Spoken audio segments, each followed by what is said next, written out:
Olá, estudantes do sétimo ano. Sejam todos muito bem-vindos à nossa primeira aula da matéria de ciências. Sou o professor Celso e hoje nós iremos trabalhar com a vida no planeta Terra.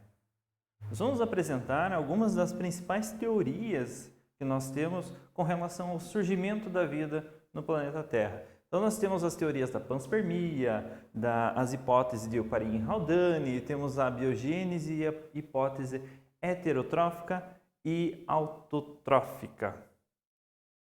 Certo? Quais são os objetivos específicos da nossa aula de hoje? Analisar as diferentes teorias sobre a origem da vida no planeta Terra, apontar as falhas e o acerto de cada uma das teorias que nós iremos abordar aqui e compreender que o processo de construção do conhecimento científico é lento, muito lento, algumas centenas de anos, às vezes, para formular uma pequena frase. E requer o esforço de muitos pesquisadores. Não é uma única pessoa que descobre algo novo. Ela tem uma ideia, mas às vezes ela não consegue comprovar aquela ideia na sua vida toda. Passou a vida inteira estudando e não conseguiu comprovar a ideia. Precisa de outros pesquisadores, outros estudiosos, trabalhando junto com ela para ela conseguir formular uma teoria. Que é isso que a gente vai ver hoje, algumas das teorias. Então, antes da gente começar a aula de hoje, eu preciso que vocês tenham em mãos o caderno e o penal de vocês. Vocês precisam ter esses materiais para fazer as anotações. Muitas palavras aqui, na matéria de ciências, a gente vai ver esse ano, são novidade. Vocês não estão acostumados a ouvir no dia a dia essas palavras, então vocês precisam tomar notas delas, para depois, quando vocês forem fazer os exercícios ou uma revisão para a prova, vocês têm a tua listinha ali com os conceitos, com as definições bem detalhadas, da maneira que vocês entenderam, e fica mais fácil de estudar depois para uma prova ou para uma revisão. Tá certo? Vamos começar então? A origem da vida no planeta Terra. Acredita-se que o planeta Terra formou-se há aproximadamente 4,6 bilhões de anos atrás. Não é milhões, não é mil, são bilhões de anos. Sem as menores condições para abrigar a vida. Acredita-se que o planeta sofreu uma atração, agregou uma grande quantidade de massa no seu interior, foi sofrendo atração da poeira cósmica. Então ele foi se formando, atraindo rochas e outros materiais e formou uma grande esfera de rocha, uma grande bola de rocha. Com o passar de alguns milhões de anos, veio um outro planeta, chamado de Theia, e colidiu contra a nossa Terra, que era pequenininha. Essa colisão dos dois planetas, além de originar a nossa Lua, ela também serviu para agregar um pouco mais de massa para o nosso planeta. Ele ficou maior, começou a girar, ter um movimento de rotação mais acelerado, e isso também fez com que ele ficasse mais quente. Então, vulcões entravam em erupção a todo momento, ele era um mar de magma. Então, as rochas do planeta estavam a uma temperatura muito elevada, o que fez com que não fosse possível a concepção de vida ali. Não fosse possível que nenhuma vida existisse nesse período no planeta. Conforme bilhões e milhões de anos foram passando, o planeta Terra começou a desacelerar o seu movimento de rotação, vieram meteoritos com gotículas de água que começaram a resfriar o planeta, e aí começou o processo de resfriamento do planeta, e as teorias do surgimento da vida também começaram a partir daí. O planeta já estava com uma temperatura mais adequada para o surgimento da vida. Entender como a vida surgiu desafia os pesquisadores até os dias de hoje. Essas são as teorias que nós conhecemos, as mais aceitas, as que foram mais trabalhadas em cima. E muitas teorias foram criadas, algumas dessas foram confirmadas e outras refutadas. O que seria refutada? Que ela foi contestada. Confirmado, ok, está certinha essa teoria. Refutado, opa, encontramos um erro aqui nessa teoria, ela precisa ser estudada novamente. Precisa de um estudo científico maior em cima dela, mais provas, mais testes para confirmar essa teoria. Então, entender como surgiu a vida, isso do planeta Terra ser uma grande bola de fogo e passar por essas mudanças, são teorias. Como surgiu a vida é outra história. Existem duas das primeiras teorias que apareceram, que os seres humanos começaram a questionar. Tá, mas de onde vem a vida? Ou o que é a vida? O que define um ser vivo? Temos essas duas teorias que começaram com essas ideias. A teoria da abiogênese e a teoria da biogênese. A teoria da abiogênese, diz o seguinte: a vida pode surgir espontaneamente da matéria sem vida. Já a teoria da biogênese diz que seres vivos só podem ser originados de outros seres vivos. Vamos definir um pouquinho melhor essas duas teorias. A biogênese. Teoria da biogênese, a vida pode surgir espontaneamente de matéria sem vida. Como que eles conceituaram essa ideia? Um dos experimentos que eles fizeram foi pegar um sabugo de milho com vários grãos de milho, enrolar numa camiseta velha e colocar num paiol, num galpão, enfim. E esperaram um tempo para ver o que acontecia. Eles deixaram lá uma semana esses materiais sem vida, a camiseta e os grãos de milho. E o que eles encontraram depois de uma semana que eles foram lá ver? Eles encontraram ratos saindo do meio daquela camiseta. O que eles concluíram? Concluíram que a partir da pedaços da camiseta que estava rasgada, que não tinha mais lá, e dos grãos de milho, deram a vida aos ratos. Na ideia, na época, eles não questionaram que os ratos puderam vir de outro lugar, rasgaram a camiseta, comeram parte da camiseta para encontrar o alimento lá dentro. Não, na época, eles tinham a ideia de que a vida surgiu a partir daquela camiseta rasgada e do milho que foi colocado no meio dela. Essa era a teoria da biogênese. Foi assim que surgiu a ideia da abiogênese, que os seres vivos surgiam a partir de matéria inanimada, sem vida. Já a biogênese dizia que seres vivos só podem ser originados de outros seres vivos. É o nosso caso. Nós, seres humanos, só podemos ser originados a partir de outros seres humanos. As bactérias só podem ser originadas a partir de outras bactérias. As plantas precisam de uma semente, precisam da fecundação, do pólen, enfim. Essa era a ideia da biogênese. Elas eram opostas uma à outra. Elas estavam sempre uma encontrando argumentos que refutassem a outra teoria. Um desses experimentos foi o experimento realizado por Francisco Redi. No século XVII, muitas pessoas acreditavam que as larvas de moscas que apareciam em cadáveres eram originadas da transformação da própria carne. A carne do cadáver, ela passava por um processo de renovação da vida, talvez, aonde surgiam larvas e moscas a partir da carne em decomposição. Então, eles acreditavam que matéria sem vida, inanimada, num cadáver, dava origem à nova vida, que eram as moscas. Francisco Redi fez um experimento para contestar essa ideia. Qual foi o seu experimento?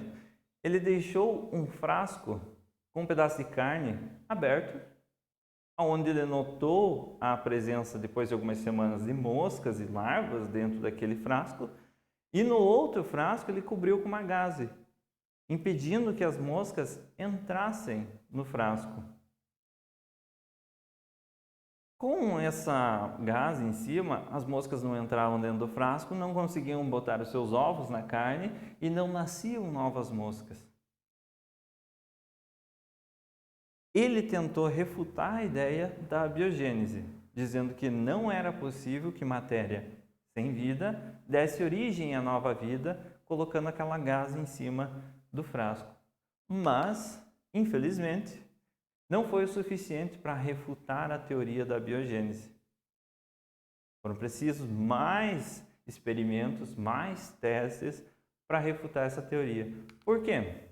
Needham e Spallanzani, eles também tiveram uma competição. Needham acreditava que os resultados obtidos por Reid, eles não se aplicavam a seres muito complexos como as moscas, mas eles podiam se aplicar a seres mais simples, como micro-organismos, bactérias. E aí surgiu a ideia dele fazer um caldo. Ele fez um caldo com aquela carne, tirou a carne fora, porque a carne já não servia mais para dar origem a novos seres vivos muito complexos. Então ele queria saber de micro-organismos, de bactérias e seres microscópicos. Então ele fez um caldo com aquela carne e aquele caldo ele deixou numa superfície, numa mesa. Depois de algumas semanas, ele notou que naquele caldo surgiram bactérias, surgiram micro-organismos. Então, a teoria da abiogênese ainda estava de pé, porque a vida surgiu a partir de um caldo, de uma matéria inanimada, uma matéria sem vida. Spallanzani tentou provar que o experimento de Needham estava errado. Preparou o mesmo caldo e ferveu o líquido por mais tempo.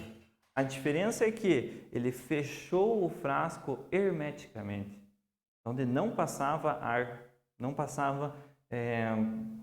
hermeticamente não passava ar, ficava fechado dentro do frasco completamente. E após alguns dias, ele não notou a presença de nenhum micro-organismo no caldo. Contestou a ideia de Needham, mas não foi aceito por Needham. Needham contestou ele dizendo assim: tá, mas quando você ferveu o teu caldo, você ferveu ele demais e você matou a força vital que tinha dentro do caldo. Matando essa força vital, você deixou ele ainda fechado. E isso, sem essa força vital, não tinha como a vida surgir dentro do caldo. Já começou a se complicar um pouco nas suas teorias da biogênese. Mas enfim, Spallanzani não conseguiu contestar essa teoria da força vital que tinha dentro do caldo. Teve de, alguns anos depois, vir Pasteur. No experimento de Pasteur, ele tentou refutar a biogênese com o mesmo caldo preparado por Needham, só que ao invés de fechar hermeticamente o frasco, Pasteur fez o seguinte experimento: ferveu o caldo e um bico do caldo do frasco que ele utilizou, ele curvou, ficou parecido com um pescoço de cisne. E ele deixou esse bico curvado e não fechou hermeticamente, mantendo assim a força vital do caldo. Notou, depois de algumas semanas, que não surgiram micro-organismos naquele caldo. Mas quando ele quebrou o gargalo, aqui na nossa imagem 5, quando ele quebrou o gargalo, surgiram micro-organismos. O que ele concluiu então? Concluiu que os micro-organismos não estavam surgindo a partir do caldo, mas sim do ar que estava em contato com o caldo. As bactérias que nós temos no ar entram em contato com o caldo. Como é um caldo nutritivo, apesar de ele ter sido fervido e tal, ele tem muitos nutrientes. Esses nutrientes foram essenciais para a multiplicação desses micro-organismos, dessas bactérias ali dentro do caldo. Então, simplesmente quebrando o gargalo do caldo, do frasco, as bactérias conseguiam se desenvolver. Tá, mas e por que antes elas não se desenvolviam? Por que elas não atingiam o caldo se estava aberto o frasco? Justamente porque nessa primeira curva, da imagem 3 que nós temos ali, nessa primeira curva, os micro-organismos já ficavam presos ali. Eles não tinham como subir toda esse pescoço de cisne ali para atingirem o caldo. eles ficavam presos na primeira curvinha. Então, não atingindo o caldo, não se desenvolviam micro-organismos no caldo. Agora sim, a teoria da abiogênese foi contestada. E se ela foi contestada, o que a gente tem como pergunta principal agora? De onde surgiu a vida, se ela não surgiu espontaneamente? De onde surgiu o primeiro ser vivo? Se a biogênese é certa, é provada cientificamente, nós, seres vivos, precisamos ser originados de outros seres vivos. Mas e o primeiro ser vivo? De onde surgiu? Aí começaram outras teorias. Alexander Oparin e John Haldane, eles formularam a base da teoria conhecida como evolução molecular. Através de moléculas, da união de moléculas, eles propuseram que elas iam se complexando com o passar do tempo, ficando cada vez mais complexas, mais elaboradas, até que deram origem ao primeiro ser vivo. A vida surgiu quando compostos inorgânicos se combinaram produzindo compostos orgânicos. Compostos orgânicos formam a vida, os seres vivos. E com o passar dos anos, foram se unindo e formando outros compostos cada vez mais complexos até formarem o primeiro ser vivo. Então, materiais inorgânicos, minerais, vamos lá, cálcio, sódio, enfim, minerais inorgânicos foram se unindo, formando matéria orgânica. Essa matéria orgânica foi se unindo com outras matérias orgânicas até dar origem ao primeiro ser vivo. Só que eles não conseguiram provar essa teoria até o experimento de Miller e Urey. Eles recriaram o experimento, a Terra primitiva, onde ela era muito quente, ela estava sofrendo constantes descargas elétricas e a água tinha muito compostos minerais. Eles deixaram a água com muitos compostos minerais circulando por aqui, recebendo descargas elétricas, resfriando, passando por esse processo várias e várias vezes. Depois de algum tempo, eles coletaram num copo, num becker, essa água resultante para ver como é que ela estava. E eles notaram que somente dos materiais inorgânicos que eles colocaram no experimento, no final surgiram pequenos materiais orgânicos. Então a teoria da evolução molecular estava parcialmente comprovada. Não tinham como refutar essa teoria. Não conseguiam ir além, não conseguiram criar um micro-organismo, mas eles conseguiram recriar pequenos compostos orgânicos. Que já era suficiente para manter essa teoria da evolução molecular até os dias de hoje que a gente estuda. Existem outras teorias que são um pouco mais fictícias, talvez, mas não tem como se refutar nelas, então elas ainda são estudadas. Uma delas é a panspermia cósmica.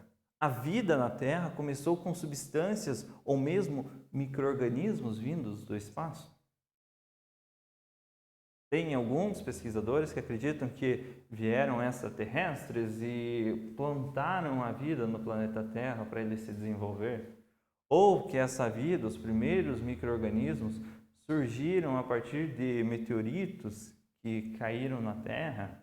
Eles tinham bactérias, tinham organismos vivos ali. Enfim, essa é a ideia da panspermia cósmica. A vida surgiu do espaço. E essas são as teorias mais famosas sobre a origem da vida, segundo a ciência, claro. Tem a religião com as suas teorias à parte, mas aqui a gente está vendo a parte científica, a parte da ciência. Muitas respostas foram dadas, mas existem outras perguntas a serem respondidas. Como, por exemplo, e esse primeiro ser vivo? Ele era autótrofo ou ele era heterótrofo? O que quer dizer cada um? Autótrofo são seres que realizam fotossíntese, produzem o seu alimento, a energia, a partir da fotossíntese, da luz solar e da água, dos sais minerais e gás carbônico. Ou eles eram heterótrofos, precisavam se alimentar de outros seres vivos para se desenvolver. São questões ainda que nós não temos como responder, mas através de experimentos, de estudos e cada vez, conforme a tecnologia vai aumentando, a realização dos experimentos, de diferentes experimentos, torna-se mais fácil. E pode ser que um dia a gente venha responder essa pergunta aí. Da onde surgiu, certamente, o primeiro ser vivo? Pessoal, essa foi a nossa aula de hoje. Espero que vocês tenham compreendido o assunto. Se não compreenderam, retoma o vídeo desde o começo, assiste ele novamente, faz umas pausas ali, nas partes que vocês acharam mais interessantes, que precisam fazer as anotações. Qualquer coisa, assiste ele de novo, faz os exercícios e nos vemos na nossa próxima aula.